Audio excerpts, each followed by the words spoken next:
आप सभी को नमस्कार। मैं क्लेरिफाई से प्रीति रजक और आज हम बात करने वाले हैं ज़ीरो एफआईआर के बारे में।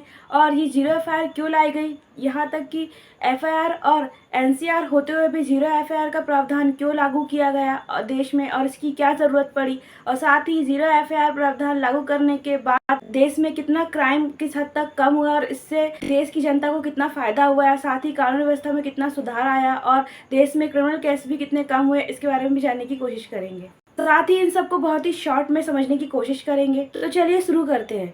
सबसे पहले ज़ीरो एफआईआर के बारे में जानने से पहले हमें ये जानना जरूरी कि एफआईआर क्या होती है। एफआईआर को फर्स्ट इन्फॉर्मेशन रिपोर्ट भी कहते हैं और इसे हिंदी में प्राथमिकी भी कहते हैं। सरल शब्दों में एफआईआर का मतलब होता है जब हम अपराध की कार्रवाई कराने के लिए सबसे पहले पुलिस के पास जो फर्स्ट इन्फॉर्मेशन रिपोर्ट दर्ज करवाते हैं उसे एफआईआर कहते हैं। एफआईआर दर्ज होने के बाद पुलिस अपराधी को बिना वारंट के भी कहीं से भी कभी भी गिरफ्तार कर सकती है।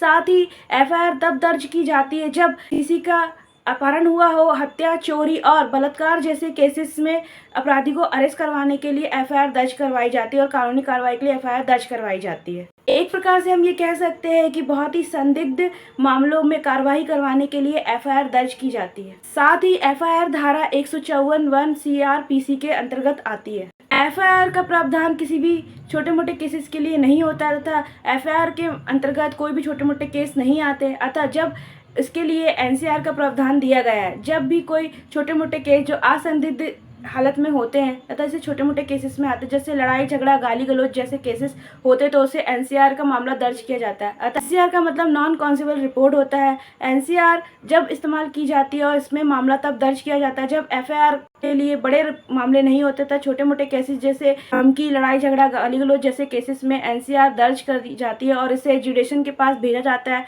उसके बाद जो एनसीआर में धमकी देने जैसे ही आईसीपी की धारा 506 के तहत उसे मामला दर्ज करा के उस पर कार्रवाई की जाती है। इसमें बिना वारंट के किसी भी अपराधी को गिरफ्तार नहीं किया जा सकता। एफआईआर और एनसीआर में केवल एक ही अंतर होता है कि यदि आपका कोई सामान चोरी हुआ है तो उसके लिए एफआईआर दर्ज की जाएगी और अगर आपका कोई सामान खो गया है तो उसके लिए एनसीआर दर्ज की जाती है। एफआईआर में केवल एफआईआर दर्ज कराने के बाद मामले की छानबीन करके अपराधी को सजा दिलाने का ही प्रावधान है और एनसीआर में मामले को शांत रखने के लिए और किसी भी अपराधी को घोषित ना होने के बाद अर्जेंट में एनसीआर लागू करने का प्रावधान है, जिससे वहाँ पे शांति बनी रहे। छोटे मोटे मामले में एनसीआर लागू होती है। एफआईआर और एनसीआर में एक बात बहुत ही ज़्यादा परेशान करती है कि इसमें आपको जहाँ पे भी आपके साथ अपराध होता है या किसी घटनाक्रम में जहाँ आपके साथ घटना हो जाती है या कोई अपराध या घटना घटित होती है, आपको उसी एरिया के इलाके के पुलिस थाने में ही कंप्लेंट करनी होती है, जो कि बहुत ही कठिनाइयों और मुसीबत का सामना करना पड़ता है। अतः जब तक हम उस पुलिस थाने में पहुँचते हैं कार्रवाई के लिए, हमारे साथ घटना घटित हो चुकी होती है या फिर हमारे साथ घटना घट जाती है, जिससे पीड़ित को बहुत परेशान होना पड़ता था पहले और इससे बहुत बड़ी बड़ी वारदातें अंजाम दी जाती थी और बहुत बड़े मामले सामने आते थे जिसमें अपराधियों को सही समय पे सही टाइम पे सजा नहीं मिल पाती थी और अपराधी छूट जाते थे या फिर अपराधी गायब हो जाते थे और उन्हें पकड़ना बहुत ही मुश्किल हो जाता था।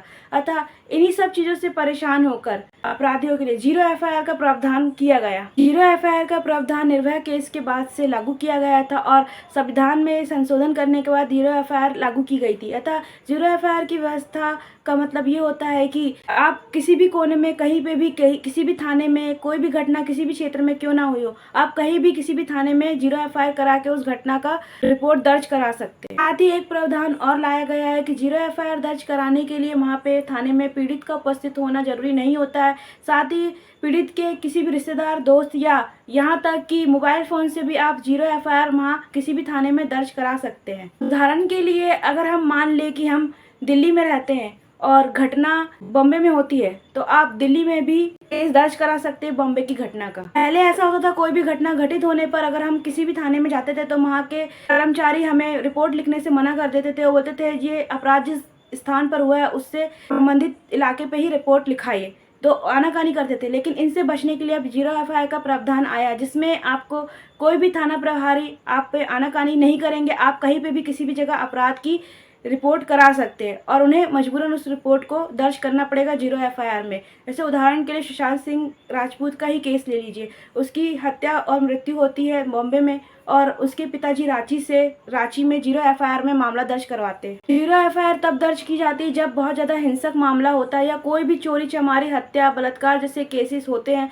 और उस जगह पर तुरंत जो थाना आता है उसे कहीं पे भी किसी भी कोने में किसी भी थाने में वह रिपोर्ट लिखवाई दी जाती है और उसके बाद उस थाना प्रभारी को वहाँ पे एक्शन लेना पड़ता है 0 एफआईआर के मामले में। कोई भी थाना प्रभारी जहाँ पे 0 एफआईआर रिपोर्ट हुई है वहाँ से वो तुरंत कार्रवाई चालू कर सकता है इस 0 एफआईआर के मामले में और बाद में वह जहाँ पे घटना हुई थी उस थाना प्रभारी को ये रिपोर्ट ट्रांसफ़र कर देता है और वहाँ से फिर उसे 0 एफआईआर को वहाँ उस थाना प्रभारी से वहाँ पे नंबर मिल जाता है। इस तरह की एफआईआर को 0 एफआईआर कहते हैं और ये बहुत ही महत्वपूर्ण एफआईआर होती है क्योंकि इसमें तुरंत इमरजेंसी में कार्रवाई की जाती है और तुरंत अपराधी को पकड़ा जाता है और तुरंत घटनास्थल पर पहुंचा जाता है, जिससे कई हद तक मामला कंट्रोल में हो जाता है और तुरंत उस घटना से बचा जा सकता है। साथ ही मामले में अपराधी को पकड़ा जा सकता है और कार्रवाई तुरंत होने से बहुत हद तक पीड़ित को राहत मिल जाती है। 0 एफआईआर दंडनीय प्रक्रिया संहिता 1973 की धारा 154 के अंतर्गत आती है। हाईकोर्ट के पूर्व जस्टिस RS सोडी के अनुसार उच्च न्यायालय ने अपने एक महत्वपूर्ण निर्णय में कहा था कि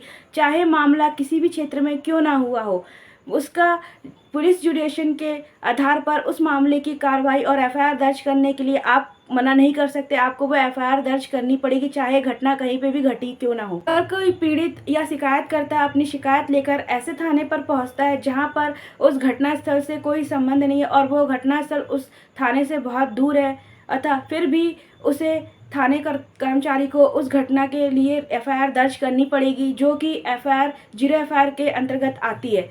साथ ही उस पर तुरंत तत्कालिक कार्रवाई भी शुरू करनी पड़ेगी जो 0 एफआईआर के रूप में दर्ज की गई थी और बाद में वह घटनास्थल जिस थाना के अंतर्गत आता है उन्हें वह एफआईआर ट्रांसफ़र कर दी जाएगी और उसके बाद उस 0 एफआईआर पे नंबर उस थाने के अंतर्गत दे दिया जाएगा।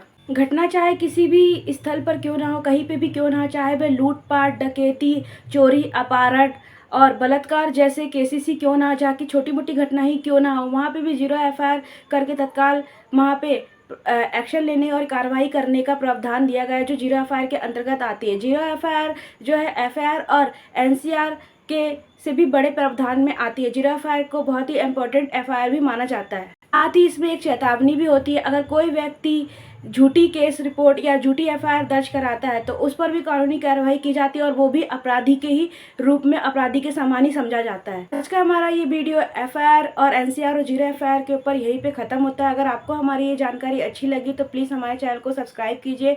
जब तक के लिए जय हिंद, जय भारत।